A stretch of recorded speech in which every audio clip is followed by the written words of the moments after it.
Hello, and in case you're wondering, no, I haven't had it cut. I've just brushed it. I went to sort out the water source. Took about an hour, and I didn't get very far.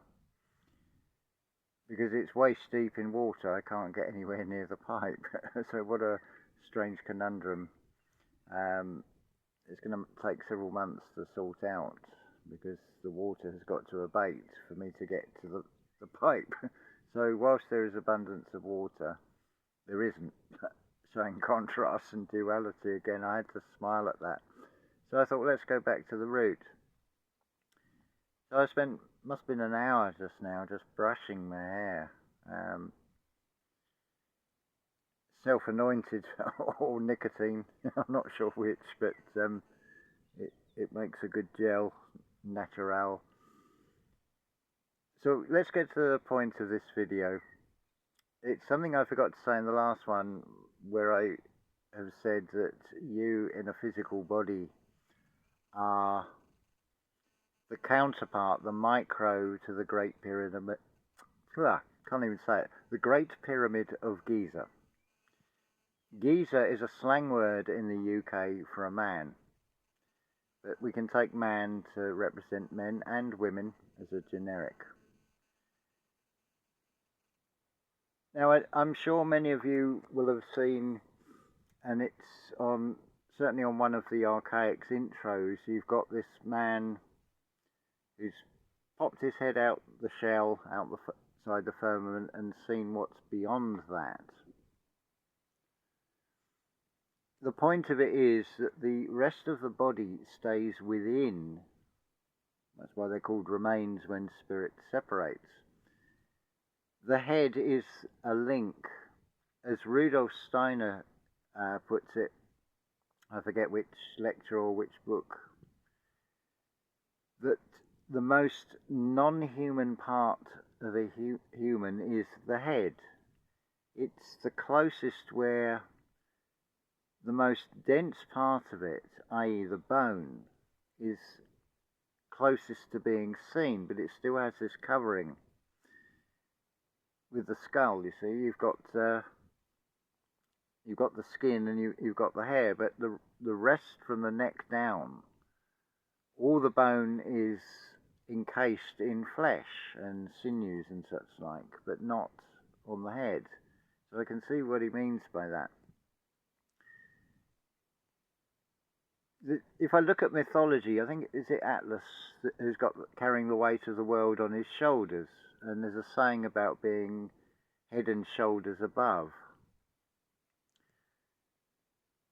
There's a big thing about beheading, right back in mythology, cutting the head of a dragon or whatever, and the whole thing with beheading with things such as the French Revolution. There's a symbolic thing to that. So imagine a human skeleton. Now, you're going to get a slight variance with height and also length of arms. So if you were to stand with feet together and then both arms out, so basically doing the crucifixion shape. But if you imagine without the head, from the tips of the fingers down to the feet, where the two diagonals would meet from the tips of each fingers, it would form a triangle.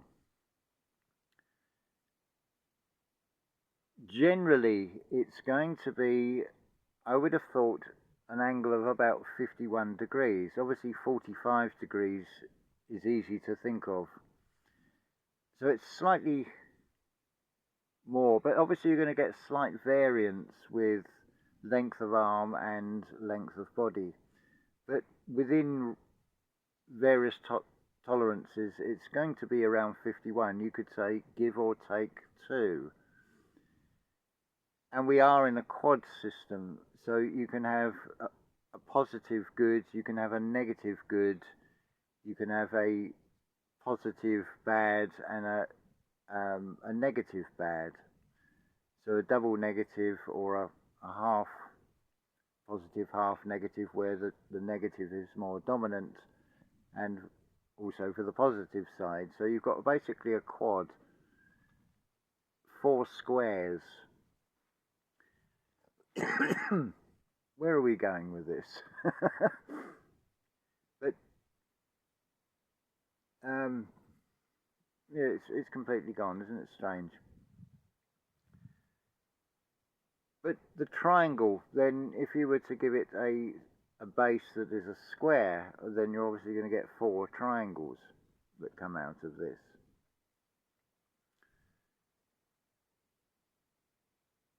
There was something else I was going to mention as well.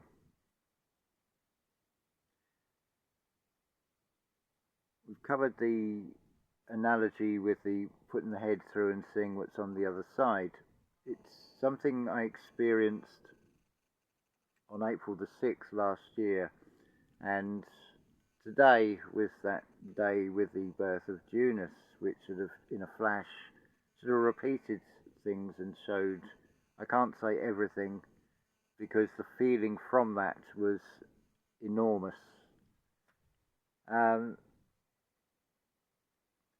Yeah, so in the physical outplay, you don't actually have to actually personally have gone there to get the idea. If you stand near any large building, how small you can feel, certainly with some of these enormous towers, I can almost get vertigo just thinking about being at the highest levels, be it sort of 20, 30, 40 floors high. And it's like, oh, that's so unnatural to be that not in contact with the base, the square, which we're attached to physically through the souls, 2 souls. So this quad coming, now it's come back. So there's a 4, the 4 is a door. So it's seeing the contrast. So you can have something that is a negative good. An example of that would be as shown in theatres of war, where maybe one village is saved because the battle has turned a different direction. So the loss of the inhabitants of the other village, from your perspective of, phew, I'm glad it happened there and not here. But who are we to judge that? Why did they deserve that? So that's an example of a negative good. It's good for you, but it's not good. But then it's bringing it into balance. It's like, could it have gone any other way? But would you really want to wish the negative on yourself?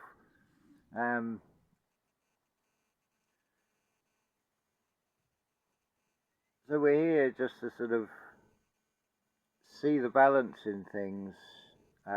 So the give or take. So there's 2 versions of positive, there's 2 versions of negative. In a realm that gives a perception of contrast, I wouldn't expect any different. So this is why the number 4 in this context is very significant. If you think about a 4, now obviously sometimes it's shown with a sort of triangular top, but other times it's expressed as like an L overlaying the center of an eye. So you could almost say it's 2 eyes or 2 ones, but one has been bent at a right angle, which also implies the linear of this experience coming in through that number 4 door and also exiting through the number 4 door as well. It's interesting how the number 1, 4 and 7 also seem, shall we say, thematically connected.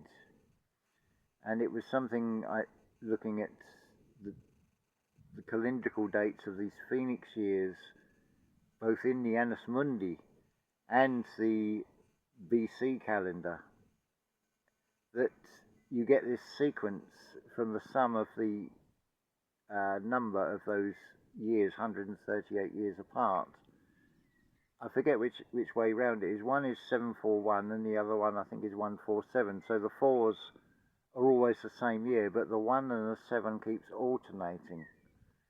So that sort of suggests something about this double helix, this alternating currents, 2 sine waves and such like.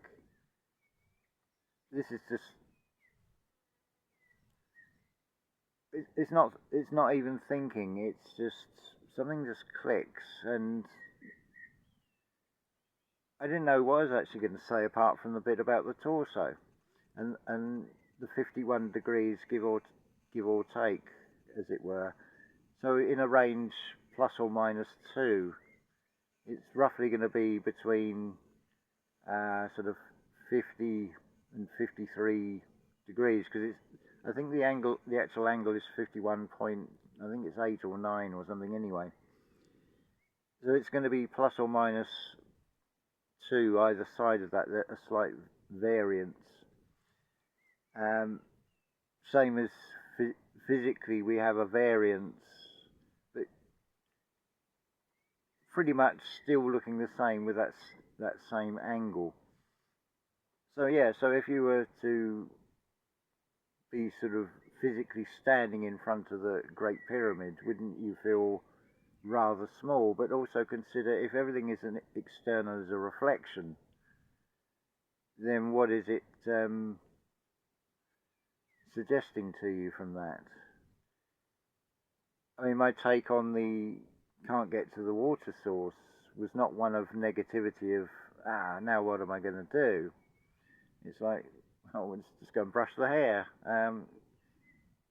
You haven't succeeded, but you've achieved something, and there's going to come a time where the water abates and I can go and resolve it. It's not a crisis, and I don't need to make it a crisis by putting thoughts into things. That brings me on to something else, a question I was raised about 144,000.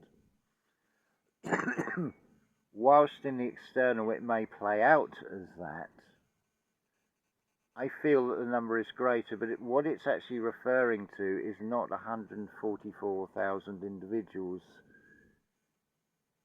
per se. It's more to do with the internals. If you consider you have 12 cranial nerves, from your thoughts generates something that changes all the chemical balances in the body, from any one of those 12 into your 12 systems. So it is 12 times 12, which is 144,000. So once again, it's showing it's an internal job, an inside job. So the functionality of the Great Pyramid of Giza, there is the same functionality. If you run with the idea that the builder of the Great Pyramid, or the architect of the Great Pyramid, is also the architect of humanity, which I believe is in the Anunnaki story or the Anuna story, that when it seems to me so obvious that there are mirrors, excuse me, even in the physicality. And there's plenty of videos. I watched one by Howard Crowhurst only yesterday about this perfect alignment, which is 51 degrees, or give or take, from where you can take the longest measurement across land where it doesn't cross sea from across England, and it actually is a diagonal from Cornwall, and it goes right through Stonehenge and many other ancient monuments and man-made markers, and it comes out on the Norfolk coast. It goes through a place called March in Cambridgeshire, which is very little known, and I believe it was it that one, or was it, no, it might have been another one in the southwest. They were sort of second to none as seats of learning, and there's something about the architecture as well. But what it also shows from that there was a knowledge of solstices, equinoxes, a knowledge that often these structures weren't built to point directly for their time, but for a set time in the future. It is another huge indication of how time loops, and certainly on a micro level, if we don't change our thinking, if we don't sort out this 144,000 within, then we'll be stuck in a loop. This has been a valuable lesson here on overcoming the fear of what are we going to do for food next week and this type of thing. It's been running consistently, but it's taken, give or take, 2 years, you could say, to actually have this realization about that. I'm going to cough, excuse me. But what a beautiful thing to see, and that sort of really come about at its deepest core level, I would say, is the best way to describe it today. So that doesn't surprise me, with it being the 9th of April and what happened a year ago. It is all in hand. That's the way it was shown to me, and that's the way I described it. It's like an American baseball, the gloves that they wear on one hand for catching the ball. So imagine that is sort of like the Dyson shell that is around. Everything is contained, and it's contained for a good reason. It doesn't mean you're stuck here. It's just sorting out that 144,000 within you.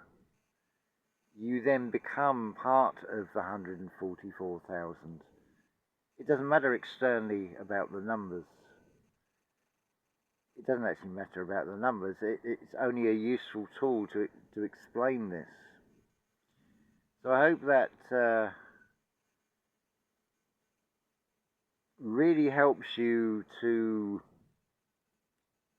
things to all click, and it's like, that is all I really got to do, and I've got 10 years to do it in, because I would say the exodus starts from about 2035 onwards. It's something reflected in pretty much any event. You'll get people come from near and from afar. So often, if it was a flight that was required, or a ferry or something, or different modes of transport, not everybody's going to turn up at the same time to the event. So with everything being a reflection, the sort of escape pod, as it were, is sort of opened up probably in about 2035. It's only a sort of rough estimation, give or take 2 again. Same as this the Saturn return at around about the age of 30 and 60 and 90. But it can come plus or minus several years either side. And there's also the contrast with that. Is it better to have it on the first Saturn return, where you have less of a life experience, or would it be better to have 90 years of experience and then have this sort of revelation, or find the balance point?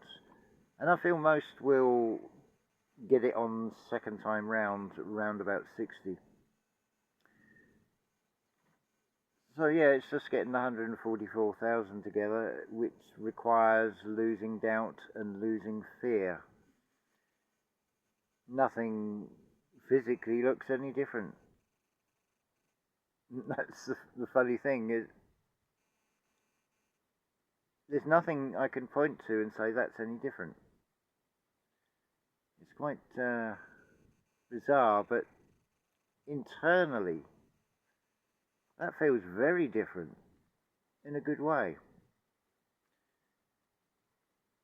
I'm putting a label of good on it because we're in a realm of contrast. It's not a judgment, it's just an honest expression of how I'm feeling. It's very much tinged with the one of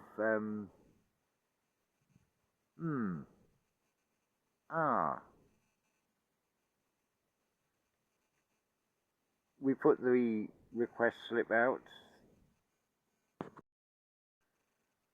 We are aware of the meter, the measurement. We don't need to know what the measurement is. We don't need to do the measurement, because many times it just comes in an instant anyway.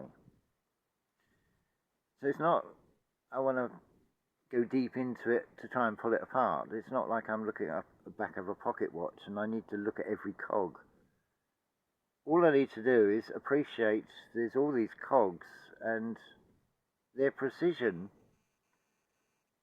is what creates, in that sense, a measurement of time, the metering.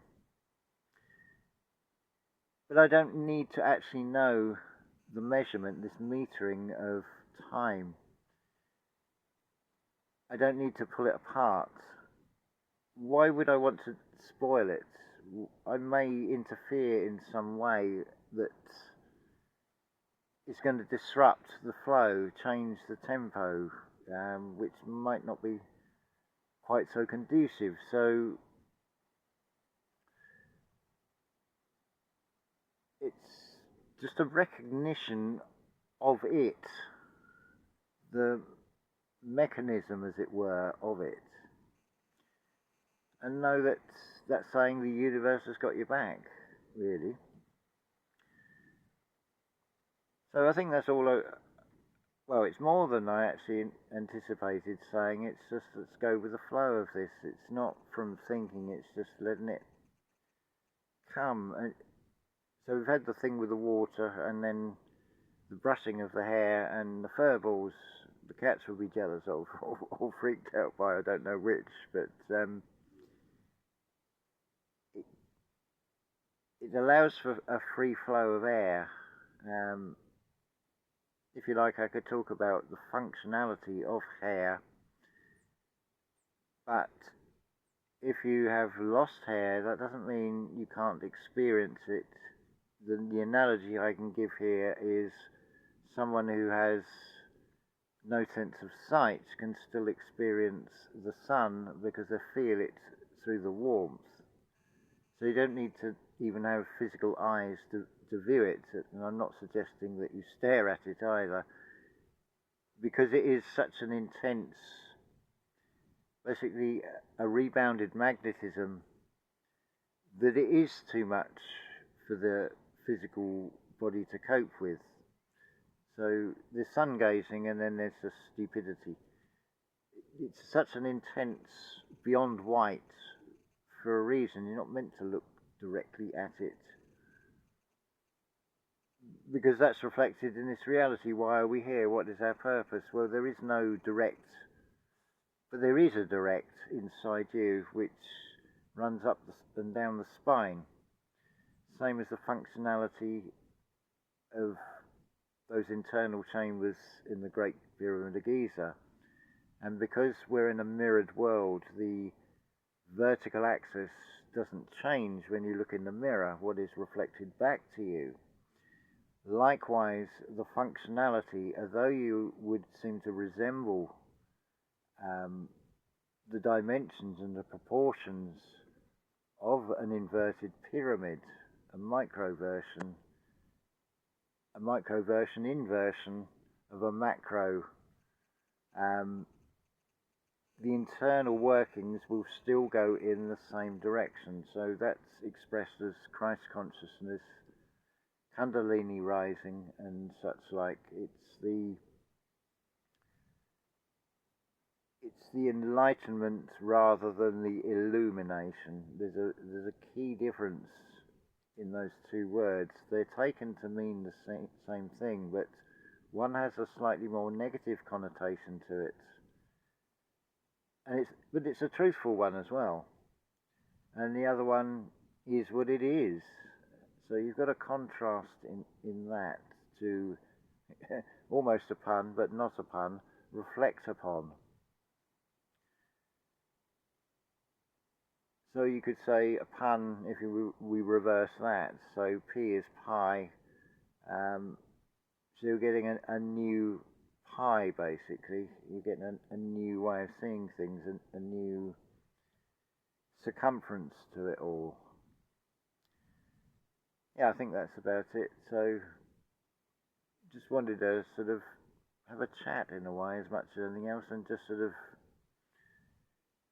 because you may be feeling this same sort of things almost ground to halt, but something inside is saying just let it go. Don't feel you're being lazy. Don't beat yourself up. Just let this unfold.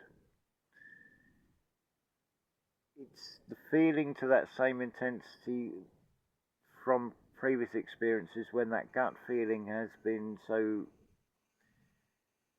adamant that what you've been told is not right. And of course you can't refute it because you've got nothing you can point to, but obviously then it gets to the point where you can just keep pointing to so many different things, but it still doesn't give you a definitive answer. It will come only through feeling internally. So that's really all you got to do. I can just keep making this video and just keep basically saying variations on a theme of this one story. You want to, surely you'd want to be one of that 144,000. Well, you have that within you, basically, and it is entirely down to you and deep down inside you from whence it springs. It is the wellspring of life. It just requires letting go of fear, killing the fear, basically. Seeing that that is part of the shadow reflection. That just like a shadow, unless you give it life by moving, by taking action in some way, that shadow cannot do anything. It has no power of its own. You are the one that's empowering it. So that's why it's about not feeding into the fear, because you're feeding something that basically is proving you are your own worst enemy, that saying.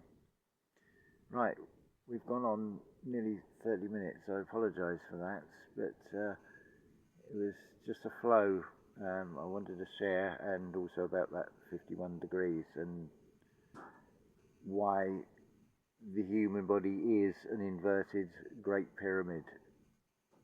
Right, as always, unconditional love to you all.